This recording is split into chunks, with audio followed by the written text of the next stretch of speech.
বন্যা দুর্গতদের পাশে দাঁড়িয়ে এই সময় তাদের চিকিৎসা পরিষেবা প্রদান করতে চিকিৎসকদের প্রতি আহ্বান জানান মুখ্যমন্ত্রী ডাক্তার মানিক সাহা।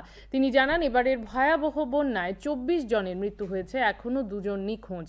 বন্যা পরবর্তী সময়ে চর্মরোগ বা ডায়রিয়ার মতো রোগ হতে পারে। তিনি ত্রিপুরা মেডিকেল কলেজ হাসপাতালের চিকিৎসকদের পার্শ্ববর্তী বন্যা কবলিত এলাকায় গিয়ে স্বাস্থ্য শিবির করার পরামর্শ দেন। স্বাস্থ্য সচিব কিরণ গিত্তেও চিকিৎসকদের প্রতি একই আহ্বান জানিয়েছেন।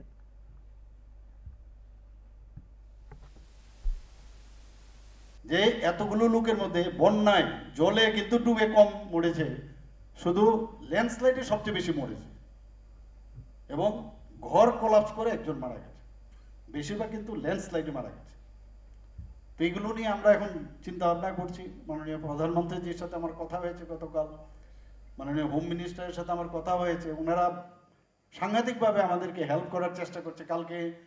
গতকাল আমাকে উত্তরপ্রদেশের মুখ্যমন্ত্রী ফোন করলেন এবং সমস্ত খবরাখবর নিলেন। 10 কোটি টাকা উনি দিয়েছেন আমাদের রাজ্যের এই যে সমস্যা হচ্ছে এর জন্য।